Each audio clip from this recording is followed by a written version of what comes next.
It is September 12th, 2011 on this Monday edition of InfoWars Nightly News. Coming up, we're going to interview the director of the amazing documentary film American Dream, Ted Lumpkin. Then the former head of policy at the U.S. Treasury under Reagan, Dr. Paul Craig Roberts, will join us to talk about austerity riots going on across Europe right now, and the fact that an open world government has been announced to be run by private finance oligarchs as the solution to the financial crisis. That is all coming up tonight. But first, I want to get into some of the news. Special note, here in a few minutes, I'm going to get into some information that is late-breaking and extremely distressing concerning the future of our republic. So please stay with us. But first, former U.S. delegate to the Congress has reported that in Libya, he witnessed NATO troops beheading pro-Muammar Gaddafi fighters, an international war crime. And even mainstream media is being forced to report that blacks are being targeted. Walter Fauntroy, of course, is a congressman from the District of Columbia. They're called delegates, and the former delegate was believed dead in the last month, but it turns out now that he was hiding because all blacks that are targeted by the al-Qaeda forces put into power by NATO over Libya are marched out and executed, part of a globalist-sponsored genocide. I mean, you cannot make this magnitude of evil up. 30+ thousand are confirmed dead, and on top of all of that, Gaddafi forces have actually pushed back some of the rebels. Now, I'm not a fan of Gaddafi, but if I got a choice between Gaddafi and al-Qaeda with NATO backing them, the choice is pretty clear here. And this is the opposite of a humanitarian rescue. This is a giant destabilization of the entire region. And now, because the establishment has been unable to fully take Libya, they're basically trying to get it out of the front page headline. So a true tragedy here carried out by the warmongers that run our country. Now, coming back to the United States and a little closer to home, I was shocked over the weekend to watch coverage of the 10th anniversary of the tragic attacks of 9/11. Not just in New York, but in D.C. and Boston and Dallas and L.A. They had checkpoints on highways, side streets, searching citizens' cars, searching 18-wheelers, going through everyone's bags. I mean, this is something out of North Korea or Soviet Russia. This is totally unconstitutional and is the real danger and real threat to society.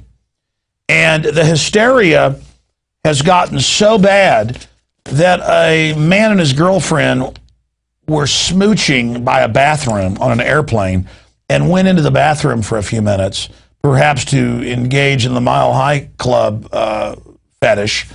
And they grounded the plane, ABC News reported, and the police came on with guns drawn and said, if anybody gets up or moves, you're all dead. I saw countless stories about old mattresses dumped out of cars, or garbage flying out of the back of a truck, or a cardboard box, and bomb squads and police and huge highways shut down. Since when did we become land of the cowards, home of the slaves?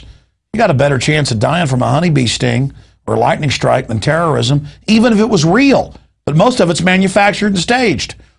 I was watching a newscast, and it showed cops in different cities with their machine guns, just in subways, and there's a little kid walking by. I mean, how did America get to this point? This is so we just run in fear and say, take my liberties, take my rights. Now, continuing with this information, I want to get to something that, quite frankly, has shook me to my very core. I interviewed the founder of We Are Change, activist and independent reporter Luke Radowski today on my radio show. And he told me that for the 10th anniversary, he's never seen anything like it. I've been there 4 times. And you can go right up to about 100 yards away from ground zero, and you can demonstrate or speak out. If you want to have a sound device like a bullhorn, you got to go get a permit. And I went and got a permit. And police then still said, you can't, we're going to arrest you. And I said, go ahead and arrest me. And they didn't. I was arrested a separate time for using a bullhorn in New York. But Luke told me today, and we now have video evidence of this, that all over the city, they would have people 10 blocks back from ground zero. And if you had a 9/11 Truth or Investigate 9/11 or 9/11's an Inside Job, InfoWars.com shirt, that you were refused from entering the major part of Lower Manhattan. I mean, this is North Korea. North Korea doesn't even have checkpoints like this generally. Think about this. In America, if the shirt you were wearing the police didn't like, outside of law, criminally, they were barring you from traveling through the city that people lived in. But Luke also told me today, and we've now seen videos confirming this, that they were arresting people everywhere. Some people didn't wear 9/11 Truth shirts, but would get within a couple blocks away where they had public jumbotrons up, where the politicians were there milking the tragedy to set up a dictatorship, and they would arrest people. It is the most absolute, fundamental core Americana right in this republic, but in any other country that has any basis of freedom, to get up on a street corner on your soapbox and speak out. It is the cornerstone. If you don't have the First Amendment, you have nothing. And Luke told me today that he saw multiple arrests and that the video was going up soon. Now, it turns out we're finding a bunch of these videos, and people that get up and say it's a crime scene, it wasn't properly investigated, 6 of the 10 commissioners say it's a cover-up, they were arrested and reportedly brutalized. So we want to talk to this man. Reportedly, he got beat up, and others got beat up. And I think of the footage of Luke Radowski years ago protesting outside Building 7, and the cops come up, it's in my film Truth Rising, and they say, we're going to say your camera is a bomb and a gun. We're going to put you in jail. We know you're not a terrorist, but if you don't leave, you're going to jail for terrorism. I mean, this is Nazi Germany. If we don't have the right to free speech, it's over, folks. And they're doing this nationwide now. We're going to look at this video. And if you become acclimated to this, just like the TSA sticking their hands down your pants, then America's dead. It's all over. You might as well kiss your whole future goodbye. Because when you give into corruption, it wrecks the society. Let's go to this clip. I mean, this is literally the death of America if the police don't get in trouble for this. Here it is. The dust of the World Trade Center. When will we be allowed to investigate properly the crime that was committed here? When will we honor the victims and the heroes of 9/11 by finding out who did it? When will we be allowed? When will I be allowed to exercise free speech in a free country? When will we be allowed to investigate 9/11? Guys, don't play into him, all right? All right? He wants it. He wants you to play into it. All right? All right, that's enough. They go ahead and arrest him. And you notice that the little supporter of attacking the First Amendment, he was allowed to cuss. He was allowed to get in the guy's face as he was taken away and arrested. And Luke said this went on everywhere. America is dying. And if you're not freaked out by what you've just seen, there's something wrong with you.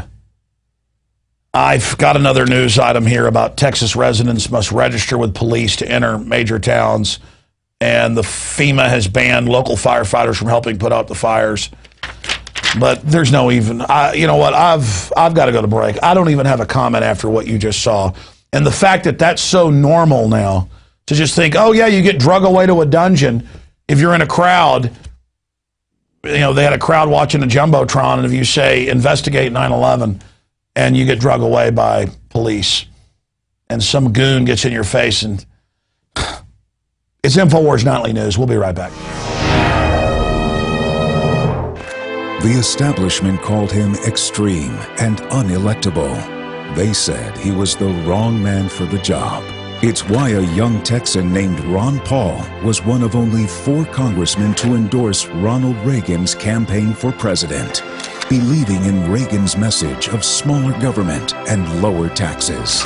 After Reagan, Senator Al Gore ran for president, pledging to raise taxes and increase spending, pushing his liberal values. And Al Gore found a cheerleader in Texas named Rick Perry.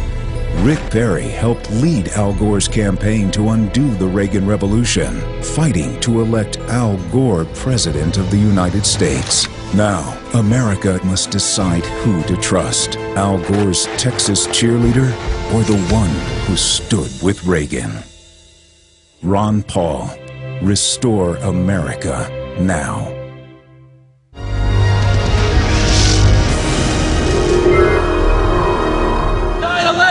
By finding out who did it. When will we be allowed? When will I be allowed? You're not welcome here. You're not fucking welcome here. You heard the man say this is a free country as he was drug away and as a supporter of the tyranny got in his face. You're not welcome here. Even if that idiot hates people that question the official 9/11 lie, he should defend the First Amendment. If we don't agree upon this, then America is dead. The fundamental right of free speech is so core, and it is so painfully obvious that we're in deep trouble. But it's important to remember who is engineering, who is financing the end of our republic. You see, if the Bill of Rights and Constitution is there, the banksters that are robbing our population will be brought to justice. But if we can be silenced, they can get away with their financial tyranny. Something I want to do here on this nightly news transmission is cover the latest information that's happening, to cover the latest stories, and give you our liberty-based, historically based perspective on it. But to understand where we are currently and where we're going in the future, it is essential, it is integral that we understand the past. I am addicted to history. And when you study the writings of our founding fathers like Thomas Jefferson and others, it is amazing. The very same banking cartel, in fact, some of the very same families that they were fighting against that owned and dominated the British Empire are the groups we're fighting today.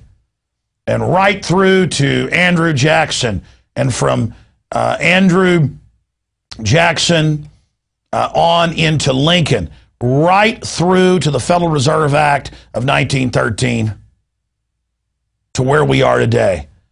And these finance oligarchs are tyrants. So we're going to be talking to Tad Lumpkin, who's one of the amazing creators of the American Dream, really animated documentary that is so entertaining and so accurate and is really a key tool to wake up people who are basically mind-numb sheep, who have no idea what's going on. They're not going to read some big, thick Creature from Jekyll Island book or even read a Ron Paul in the Fed book, but they will watch an entertaining 30-minute film. And so we're going to be talking to one of the creators of this here in just a moment. But first, I wanted to play a clip from American Dream. This is a clip of Thomas Jefferson with actual quotes that he had to say about the banking cartel, and then we'll go to our guests. Here's that clip. Not let our rulers load us with perpetual debt. We must make our choice between economy and liberty or profusion and servitude. Wow. I place economy among the first and most important of Republican virtues, and public debt is the greatest of the dangers to be feared. It is incumbent on every generation to pay its own debts as it goes. We must have a central bank to secure this country's finances. If the American people ever allow private banks to control the issue of their money, first by inflation and then by deflation, the banks and corporations that will grow up around them will deprive the people of their property until their children will wake up homeless on the very continent their fathers conquered. Jefferson, you're mad. This country will have a central bank. Who's that? America's first Secretary of Treasury. Alexander Hamilton? Not for long. Aaron Burr, Thomas Jefferson's vice president. They didn't take too kindly to our first Sec Treasury. Sweet shot, Pearl. The first attempt at a central bank only lasted 20 years and we shut it down. But the bankers tried again against Old Hickory President Andrew Jackson. You are a den of vipers and thieves. I intend to rout you out, and by the eternal God, I will rout you out. After surviving an assassination attempt, Jackson finally defeated the bank in 1836. When asked what was the greatest accomplishment in his life, Old Hickory replied, I killed the bank. And those were his last words. I killed the bank. And it just gets better and better. Tad Lumpkin is the director of American Dream, because you've got to be asleep to believe it. And we're going to play some more clips here in a few minutes, but this is a masterpiece. Why did you decide to make this, and are you going to make any sequels coming up? Well, thanks for having me on. We decided to make it primarily for some of the reasons that you touched on. I mean, we feel like we've got to get this message of the Federal Reserve and a lot of other issues out beyond the core constituency who will pick up and read these books and are students of Austrian economics or fans of Ron Paul's or, people who read history and understand what's going on. And so we wanted to sort of take all the things that have been said by, in documentaries and books and things like that and translate it into a very simple and mass marketable package that people could give their friends who can't quite bridge the gap or won't spend the time to really find out what's going on there. So that's that was our primary motivation, because it's unbelievable the vacuum of good information that's out there and the different avenues to get it out there. So, well, you're right. Most of it is very dry and academic, but you guys have put it together in an entertaining, funny, but also frightening and very accurate way. Look, we all look for corruption to come in a Hitler outfit with a mustache or a Stalin or a Mao. Societies really aren't good at responding to subterfuge, financial fraud. I think it was Cicero, the Roman philosopher, that said, the enemy outside the gate's not the threat. It's the traitor within. And it's this slow subterfuge. And these banks are waging war.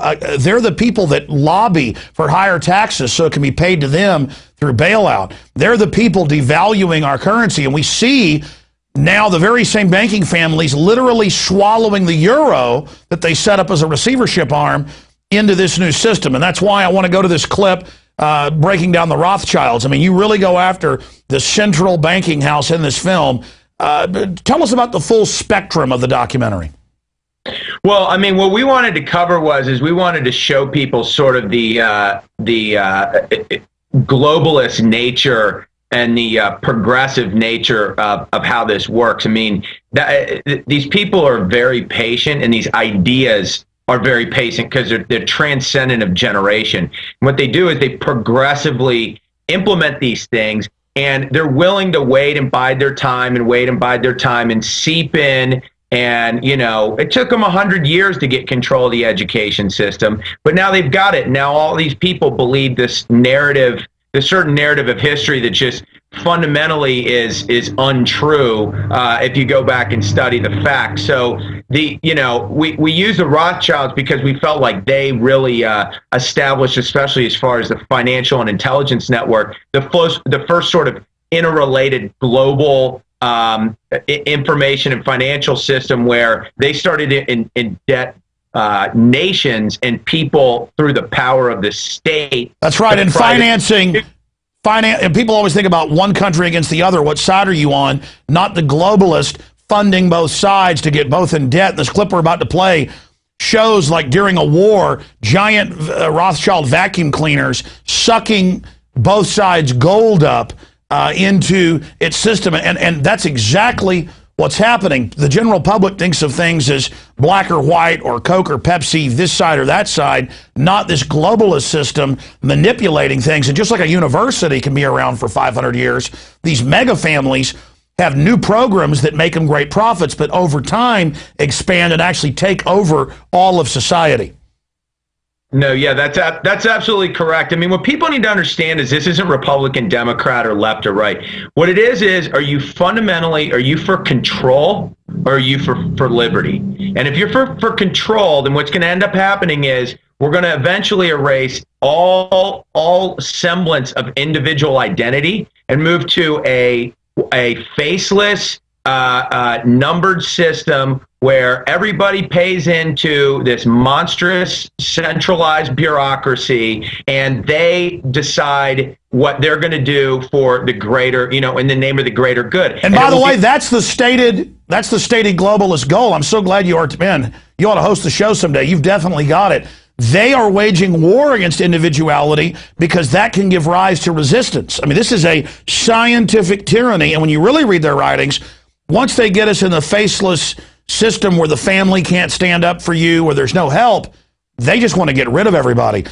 These bankers don't like having to see the general public. They've stolen the world through fraud. They believe it's theirs, and they see us as a weevil infestation they want gone. So it really is us or them.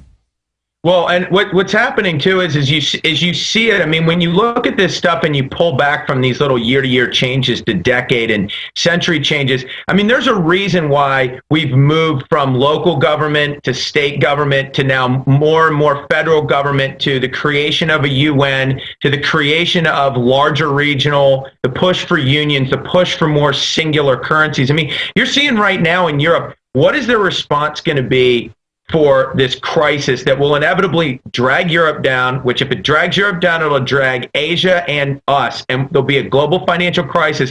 And you hear the Germans already talking about to save their EU, they're going to give their sovereign national identity up. I mean, that is absolutely insane. Well, listen, founders of the euro have bragged in major publications that it was always a temporary receivership arm to fully implode countries. Look at Ireland. The biggest success story in Europe, fastest growing, lowest debt. Within 2 months of signing onto the euro, they were suddenly bankrupt, but only because it was an agreement to sign their country over to foreign banks. And their Federal Reserve head in the BBC, I must have read this quote 50 times on air, it was so incredible, said, it's good to have Ireland run by foreign banks, we're handing it over. So, I mean, they just hide this stuff in plain view, and now they're announcing this new Bank of the World as they bankrupt each country. I mean, I knew 16 years ago they were going to sell derivatives and bankrupt all these nations and do it in waves. And here we are, Tad, and you've made this film that I think of all the films out there is the shortest, the most entertaining, the most focused, that can be literally like a life preserver or a life ring thrown to these people that are just, literally flailing in an ocean of ignorance. That's why we promote the film. We carry it on our online video bookstore at InfoWars.com. It's so important for people to get it. I want to play a clip now breaking down the Rothschilds from your film. We'll get your comment on that and then play one more clip. But remember, folks, this is a little over 30 minutes long. They also have a family version because it's got a tiny bit of racing language in it. It is designed to reach out to the brain-dead masses. Here it is. A money machine. There it is. Hey, is that the same people? Rich banker men from Germany flying under the banner of the Red Shield. They finance both sides of the war. We must hurry. That's him, the Red Shield courier. Shoot him. He beat everyone back with the news of the war and told England that Napoleon won. The Red Shield bankers in London pretended that England was doomed and started selling their English stocks. The English went into a selling frenzy to get rid of worthless English money. But it was a trick by Red Shield. They waited until the stocks plummeted to pennies and then bought England back for nearly nothing. What? They did that? How? When the English leaders found out, they had no choice but to give themselves over to the Red Shield. Their money was gone, and they were slaves to the Red Shield war debt.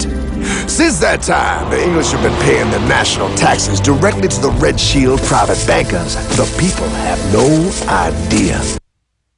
Wow. Ladies and gentlemen, get American Dream out to everybody today. It's available in high quality on DVD at InfoWars.com. It's free on YouTube. The makers of the film, the director who's here with us, Tad Lumpkin, care about this information, so they're giving it to you. But I hope you'll support alternative filmmaking so they can make future animated, entertaining documentaries to really reach out to folks. Yeah, that's my name, animated educational documentary. I mean, is there a better term to describe what you've done here, Ted? Well, what we've tried to do is weave in a bit of a narrative documentary. So we got people involved in a character that they could see him go through the journey. You know, in this, he's learning along the way, but we tried to do something where it wasn't just a man and a camera. It was sort of like you saw a story and a character arc happening at the same time while we gave this information. It's a quest. It's a personal journey. It's a Pilgrim's Progress or Frodo going into Mordor, so that people watching it individualize that they are in this movie. And the incredible thing is we are all in your film. This is real. We're under attack. These mega banks are financing eugenics, cancer viruses, and the vaccines, the end of the family. These are real son of a bitch bastards.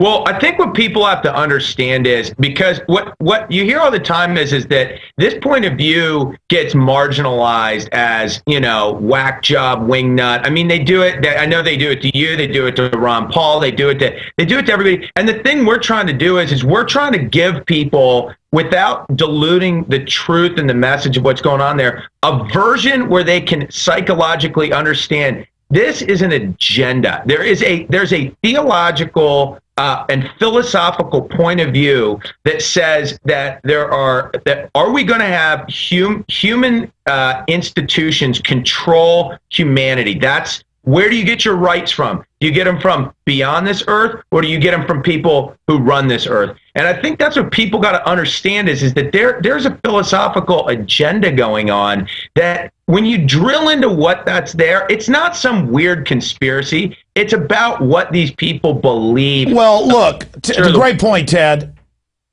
I'm sorry, I was cutting you off. Go ahead and say it again. No, I was saying it's about what these competing philosophies are about, what life is and what it's about, and where, you know, who has the power and who gets the gratitude, and who's the giver of life and rights. And there's a whole lot of people who have a completely different philosophical viewpoint on that, and that's manifesting itself in the way that the banking system works, the way government works, and the way all these things work. I think at the end of it, there's really a philosophical point of view that overlays the banking cartel, the whole way that we feel entitled to other people's stuff, the way that our individualism is taken away, and they see life as a collective journey. It's completely bastardizing what is true and real, and what I think is at the core of the human experience.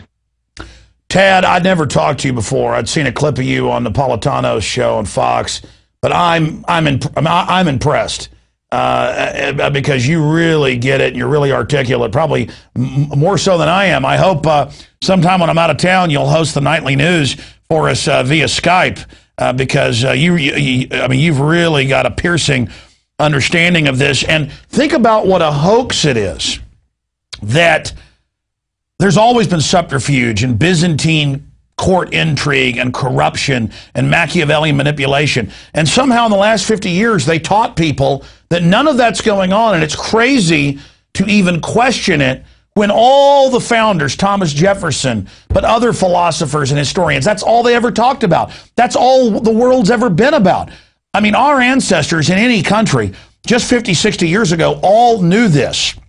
When I was a little kid, it was always, oh, that crazy old man, he thinks there's a world government and the banks are out to get you. He doesn't trust the system. By the time I was a child, it was the crazy old man, and those folks died off. They were just the common sense normal people that had lived in the real world. And people are going to get the common sense now because the system has gotten so out of control because we've laid down to it, it's going to hurt us badly. I want to play this final clip and come back and give you the final word. But bottom line, folks, this is a film tailor-made to make learning the truth entertaining and fun. American Dream.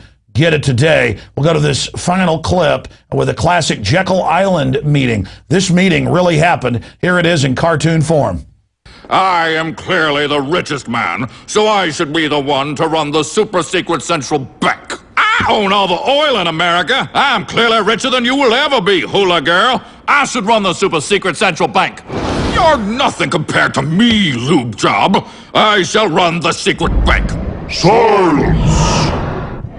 Supreme Master Leader, I didn't know you were gonna be here. I'm not. Neither are you. None of you shall run the bank. We have failed in the past because of openness. This time, the key to success is secrecy. The people must believe that they run the bank. Yes, brilliant! We shall christen it Federal. The Federal Reserve. They take our property away right in front of our eyes, just like Thomas Jefferson said they would. What's that? Oh, they found us! Quick, my sword! What sword?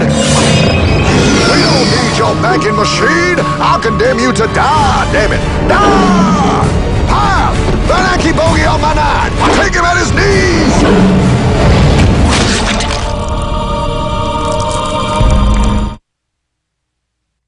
Well, Tad, again, obviously you're great filmmakers, and now talking to you for the first time here face to face, and my viewers know I don't just kiss up to folks. I'm really impressed, and it feels good and reassuring to know that there's so many great people like yourself out there, and that they cannot stop us together. Our individualism is unstoppable. Ideas are bulletproof. Final comments or points you'd like to make about American Dream as the director? Well, I just, what I tell people is that the revolution's got to start with a philosophical and point of view first. And, we made this for people who are your committed listeners, who I know that group of people are people who believe in this movement and are frustrated by what's going on. And we made it so that each of your listeners could go give it to 10 of their friends and say, hey, all the stuff I've been telling you for years, all the books I've handed you, the Ron Paul, the 300 pages that sit on your nightstand and you never read, well, just give me 30 minutes to watch this. And we're hoping that will then spark some type of question in what's going on. Give it to your friends who are adamant, lefties who think that the state is going to cure all their ills, because a lot of it is truly ignorance. They think the government's the good guy and the private sector is the bad guy, when it's like, no, the problem is corruption and collusion and these people hijacking both in this perverted form of pseudo private sector state apparatus that's grown up. And I think anyone who's frustrated when they understand the ideas of liberty and understand that liberty, individual liberty, is what will set you free and will give people the most amount of prosperity and let them live. And in every case in history, Tad, it's liberty that produces inventions and happiness and empowerment. We are all individuals. We all have different gifts. And the globalists are attacking that. Again, they have this crony capitalistic fascistic system that collectivizes our wealth, then steals it for themselves. It's mega corporations working with big government to shut down their competition. And that idea transcends all this fake left-right garbage. Tad, great job with the film American Dream. I look forward to speaking to you again in the near future. Yes, thanks for having us on, and thanks for all your help, Alex. God bless you, my friend. Amazing work. When's the next film coming out?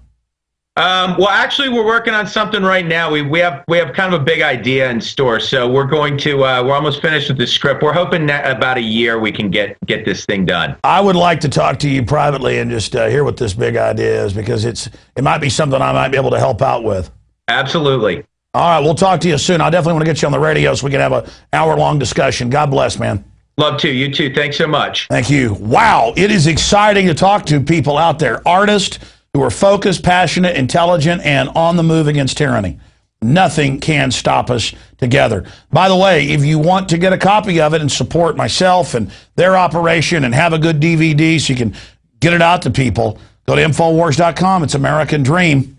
We also have a deal with our gold and silver sponsor, Midas Resources, where you get $2 silver at cost and then free shipping, a free Mark Dice book on Big Brother, Orwellian Takeover, and the American Dream DVD, free on top of it. Look for those banners at the top of InfoWars.com. We're going to go to break, and we're going to come right back to get into what's happening in the economy, what the banksters are currently doing, and we're going to talk to Paul Craig Roberts. Stay with us. It's InfoWars Nightly News.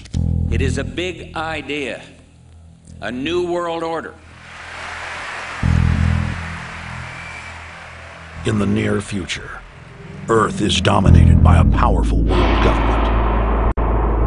It's known as the Bilderberg Group. Could their objective be world domination? For thousands of years, their dark order grew. Now, as they hail the birth of the New World Order, their great dream of exterminating 80% of humanity is at hand.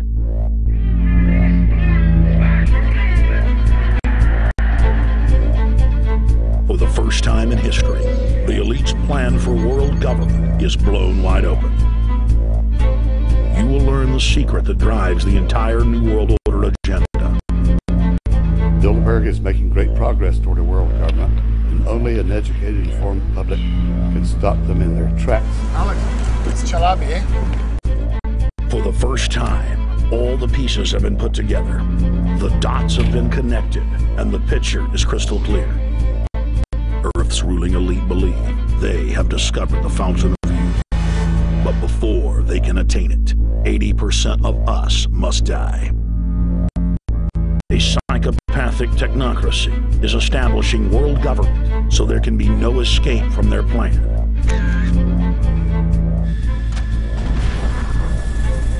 The New World Order is the Old World Order. I mean, it's just the names have changed, the appearances have changed. Most people have no idea. They're not after money. They have all the money they need. They're after power. That's their aphrodisiac. I was pulled out of the plane in Munich. They interrogated me for 4 hours. Some shots were fired. I need you to move off the property. Their great dream of exterminating 80% of humanity is at hand. Endgame, blueprint for global enslavement. You have been warned.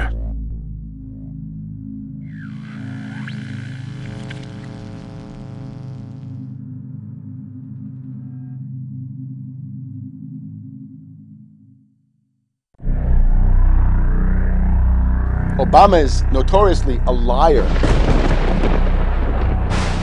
We need to go to where the real architecture of government is, and it's not in a president. Wall Street has hijacked Washington in broad daylight.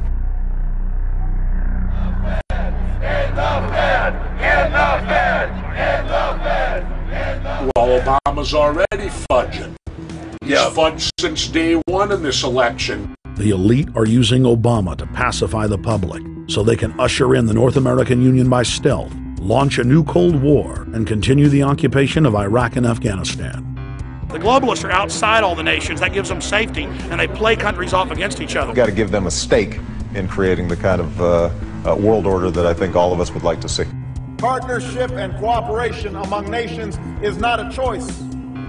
It is the only way. What they're doing is using the existence of the United States to act out their Wall Street fantasies of world domination and maintaining their capital structures and maintaining their system of looting. The fight that this country has been waging since its inception is for the central bankers not to take over the country. President Barack Obama is only the tool of a larger agenda. Senator Obama had a desire to do some meetings. Others had a desire to meet with him tonight in a private way, and that's what we're doing. Presidential candidate Barack Obama was publicly criticizing the North American Free Trade Agreement in a bid for votes, but privately telling Canadian officials not to worry about it. If you talk to our generals, they are desperate for is a civilian counterpart to our military force. What do you call this thing where you get this false sense of gratification, but because a black man is in office, everything's gonna be all right? No, everything's not gonna be all right. So I know how unpopular it is to be seen as helping banks right now, especially when everyone is suffering in part from their bad decisions. I promise you, I get it. The Obama deception. The truth strikes back. Get your copy of The Obama Deception today at InfoWars.com or download it in super high quality at PrisonPlanet.tv.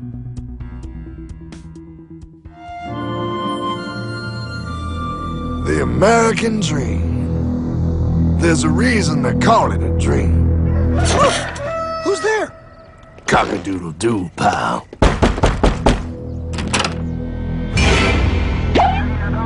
no, no, no, no, no! I don't have any more money! My job sucks right now, please! I'll have more money next month! You can't take my house! Is that your signature? It is a private bank owned by private stockholders. A private bank? Do not let the name Federal fool you. If I got this money from the bank, and the bank got it from the Federal Reserve dump trucks, where does the Federal Reserve get their money?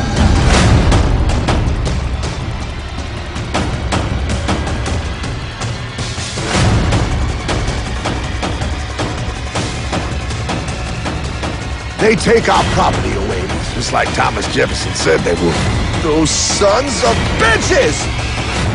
It's the greatest theft in human history.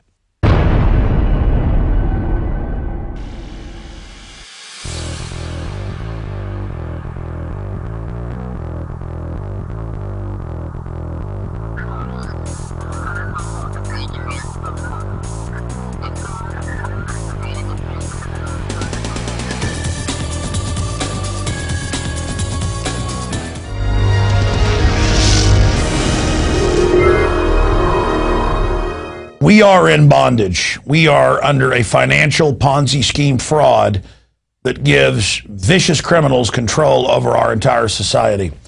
They're entering the third bailout of foreign banks in Greece. But the bailout itself is a distraction.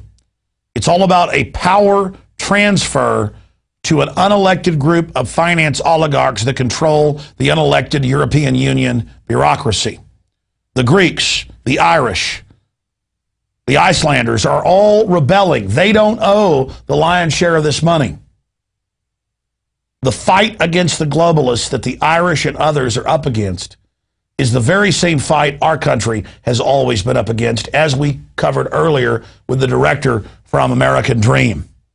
This is the issue. Not football, not acting cool, not Dancing with the Stars, not Barack Obama reading off a teleprompter. Those people are puppets. It's the banksters. And we stand with the people of Greece and Ireland and Iceland because we're all under the same tyranny. The world needs to unite and have a spirit of 1776 worldwide in defense of liberty. And with more on the economy is Dr. Paul Craig Roberts, former head of policy at the Department of Treasury under Ronald Reagan, also former Wall Street Journal editor, best-selling author, and syndicated columnist. He's also been called the father of Reaganomics. He's here to give his expert opinion on the austerity riots now gripping Greece. Doc, we've been talking about this coming for 3-4 years on the radio, and now they're into the third bailout, and it never makes anything get better. But the big mega banks say, just give us more trillions and we'll fix it. And now I was listening to Bloomberg this morning, and they said big banks are going to teach government and the population how to live in their means. I actually heard this, and they said it with a straight face. And they went on, Dr. Roberts, to say that the big mega banks are now going to take over Europe and set up this United States of Europe, and that they're going to fix all our problems. What's your view on that, sir? Well, I think that they would like to have the end of the sovereignty of the members of the European Union, because if they can end their sovereignty, then Greece and Italy and Rome and all the rest, including France and Germany, would lose control over their budgets. They would no longer have an independent budget. There would be a budget made for them by the European Union. And then the European Union government or dictator would also decide how much they could borrow, and they wouldn't be able then to run up these debts any longer.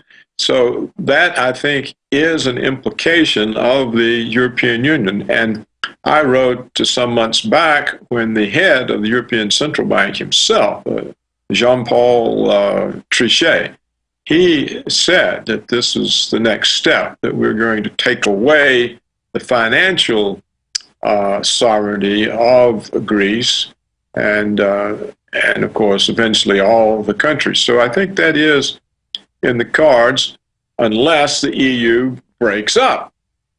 It could just break up. The Germans are having a lot of difficulty accepting it. They fear the inflation that they believe will result from the European Central Bank printing all the euros to bail out the big banks. So we may see a United States of Europe in which the countries become like states. They no longer have the ability to create money, and the governments of those countries just sort of become irrelevant, like most governors of most states in the United States, because the EU will make all the real decisions. And the very mega banks that engineered the derivatives fraud that financed the government moves to deindustrialize, they then don't go to jail for the Ponzi schemes like Madoff, but they get even more power. And I know the European banks are all intimately connected to the big U.S. banks. The bailout money goes in both directions. How long can they run this scam where each solution calls for the perpetrators to get more power, and they're calling it a United States? It is united, but under this financial hegemony. Do you think they can be successful? Because last week I was watching CNBC and then again listening to Bloomberg on XM and heard this talking point that the problem is democracy in Germany. Merkel has almost lost her place in parliament. She's lost the last 2 elections, losing seats. Her party can be kicked out of power. And they actually bemoaned that the Germans are starting to wake up. I mean, this is incredible to hear our so-called media promoting financial dictatorship. Yeah.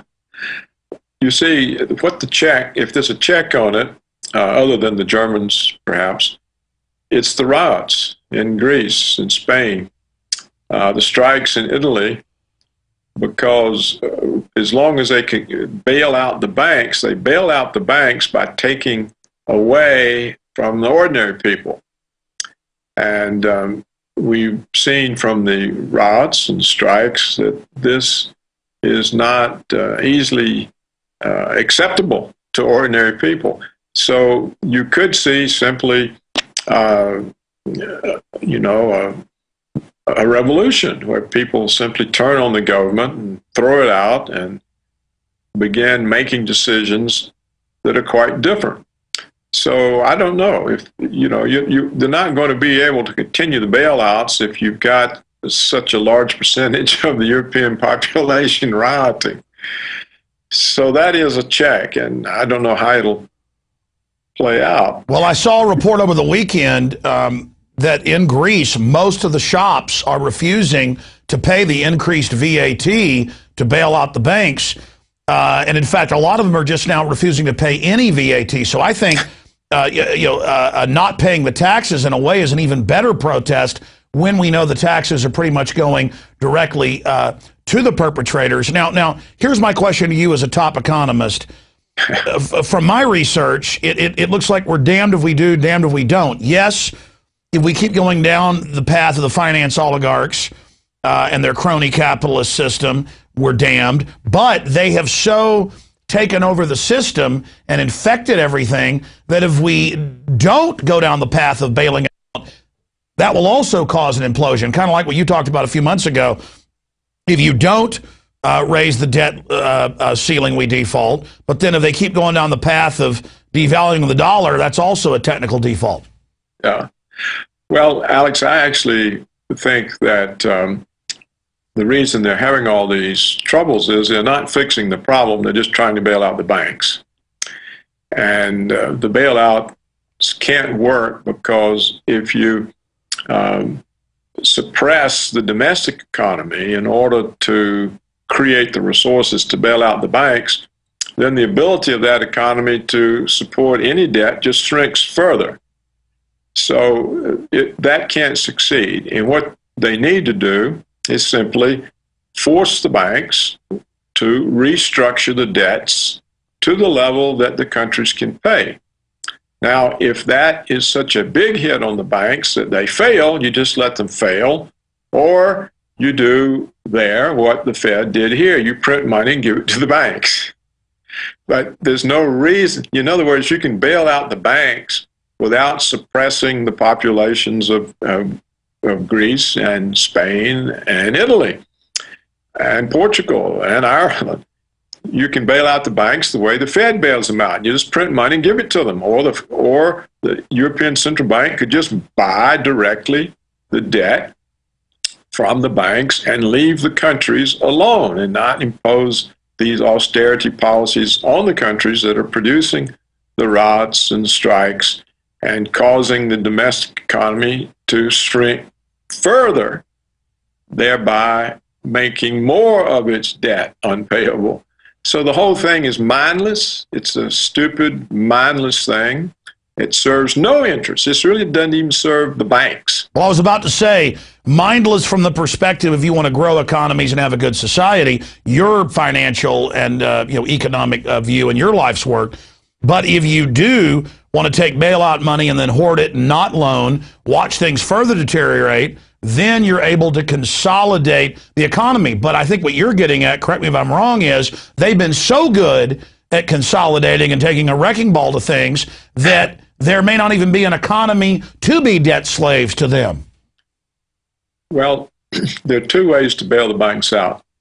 One is you go to the debtor country, say Greece, and you say, look, we're going to lend you the money that you can then use to pay the banks.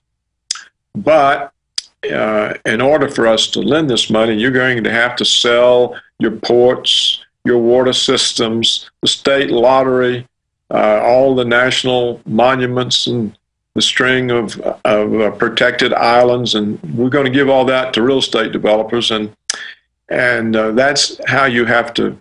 That's what you have to do in order to get these loans from us to pay off the banks. And furthermore, you got to lay off a lot of government workers and raise taxes on the poor and do all this so that you'll have the money to pay us back. Well, that's insane, because that produces the shrinking economy that can't bear any debt. It produces all the riots and the strikes.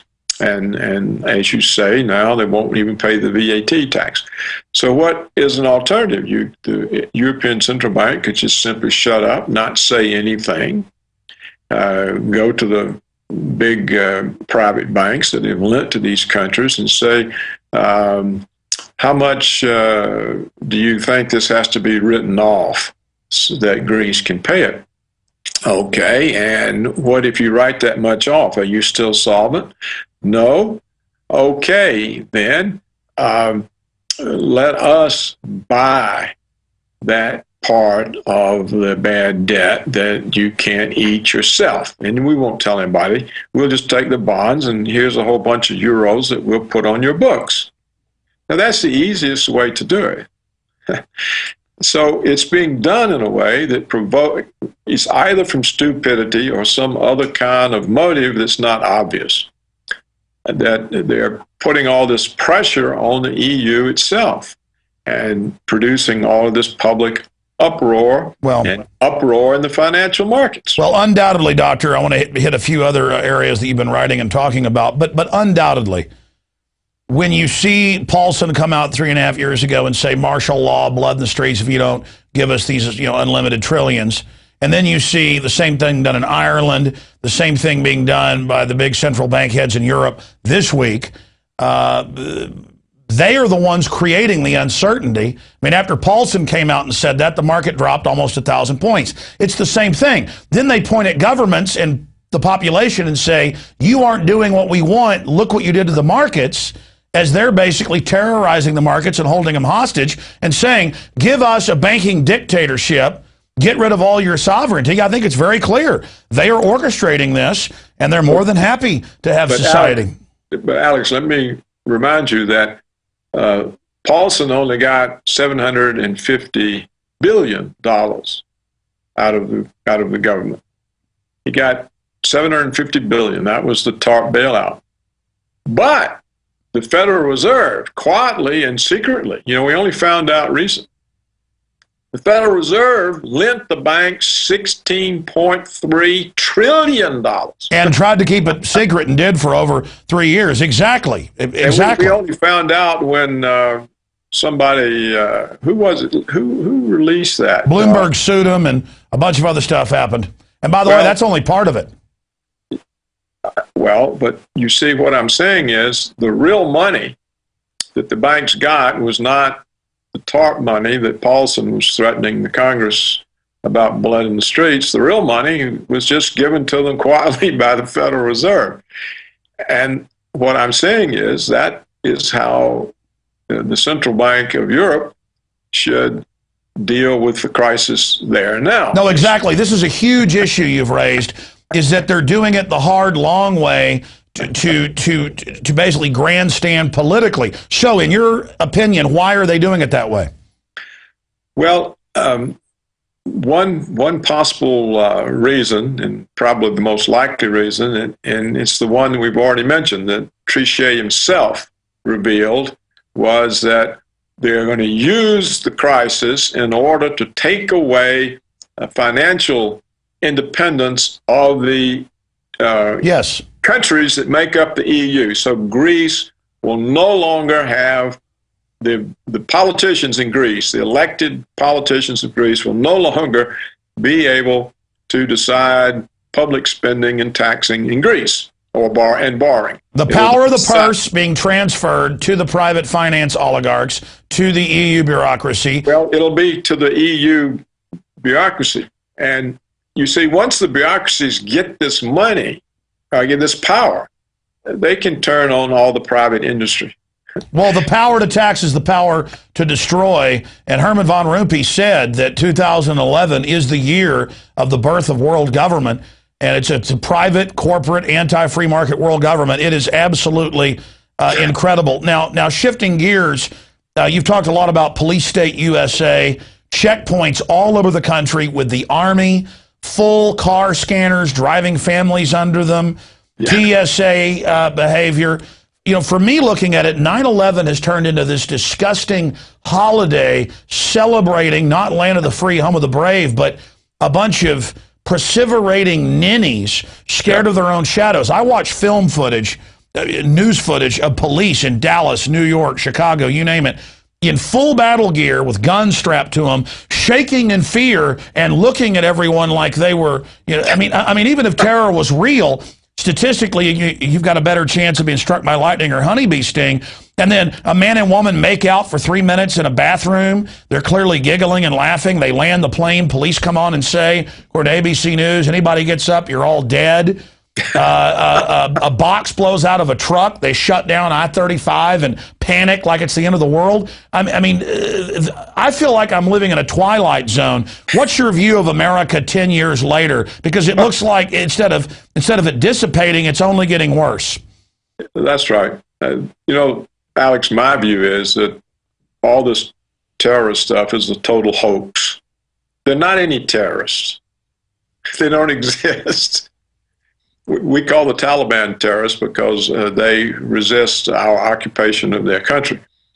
But they're not any terrorists. You know, all of the alleged terrorists that the FBI has dredged up over here were products of FBI stings. FBI went out and organized them.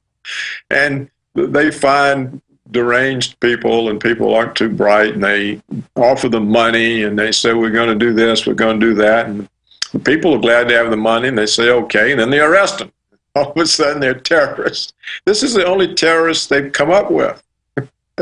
If there were any terrorists, now, just ask yourself, would Richard Pearl still be alive? Would Wolfowitz? Would Donald Rumsfeld? None of these people have Secret Service. They have no protection. If there are all these dangerous Al-Qaeda terrorists, they could very easily take out the whole neoconservative crowd in one day, in 1 hour.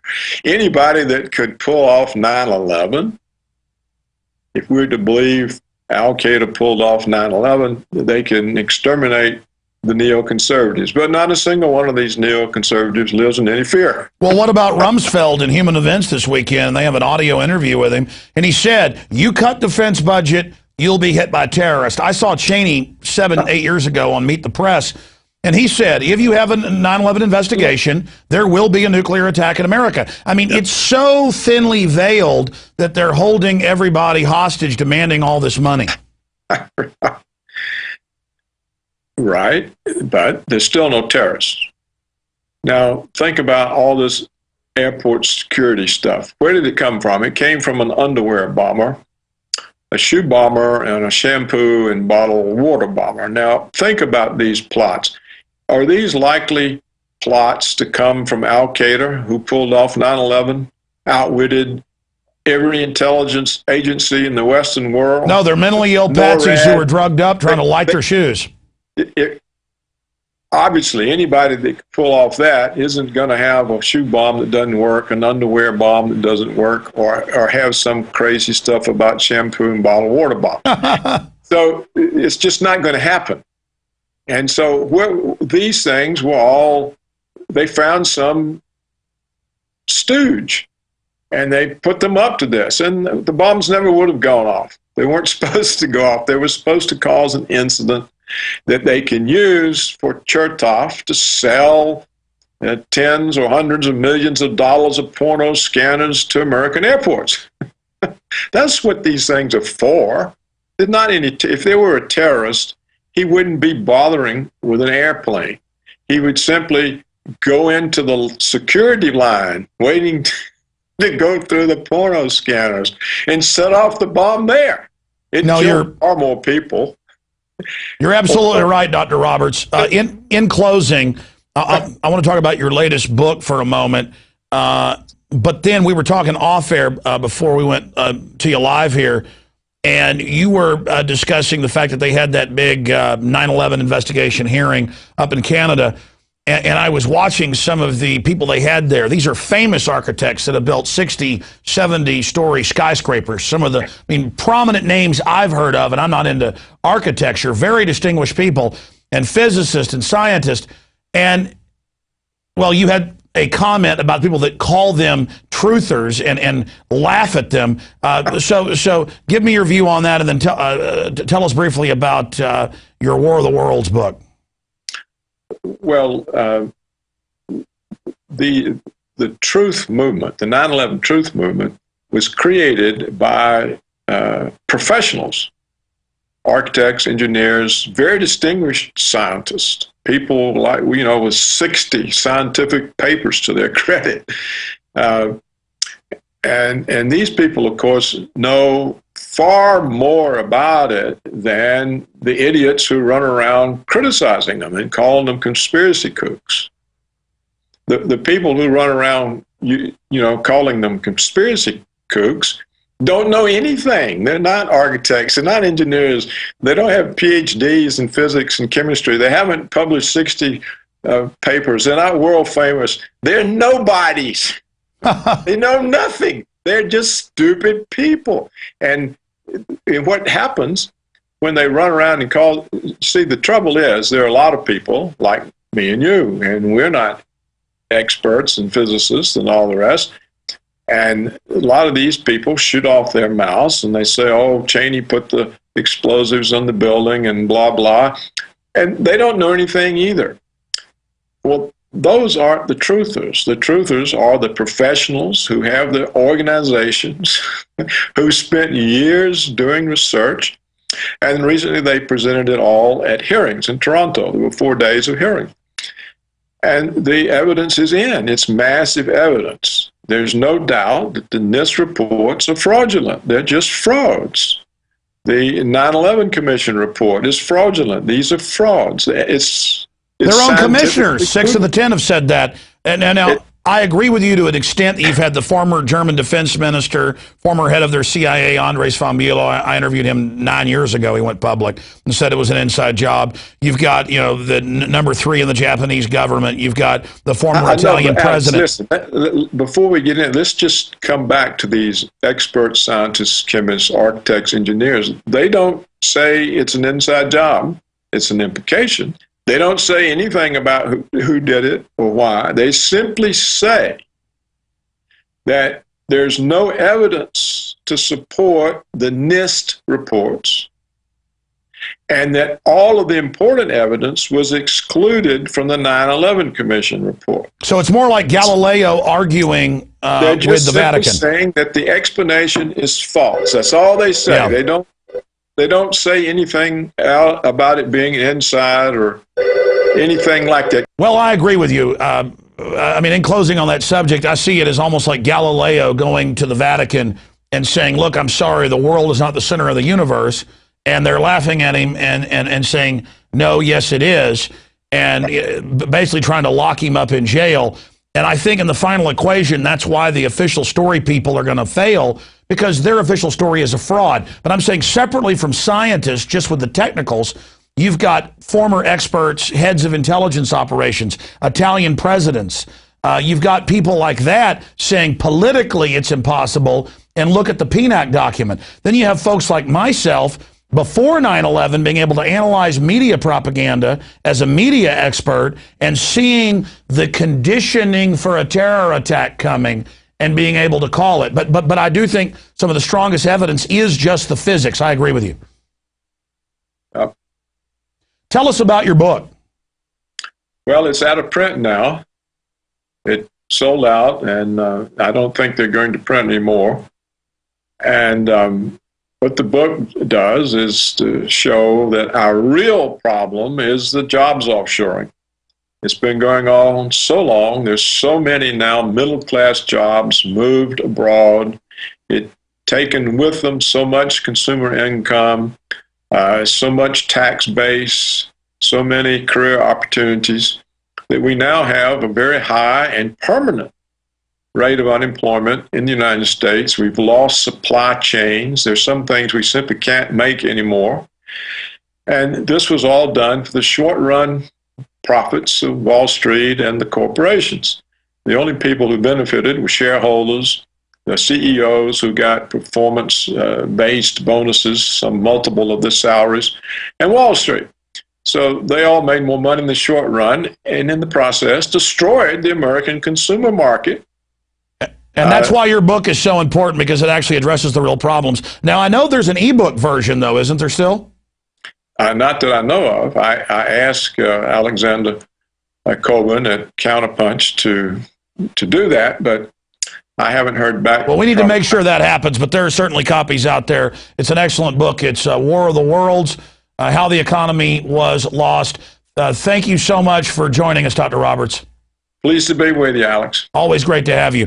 Well, that's it for InfoWars Nightly News. We'll be back tomorrow night, 7 p.m. Central. I'll also, of course, see you on the radio/TV, Alex Jones Live, 11 a.m. to 2 p.m. Central Time as well. The websites are InfoWarsNews.com and PrisonPlanet.tv.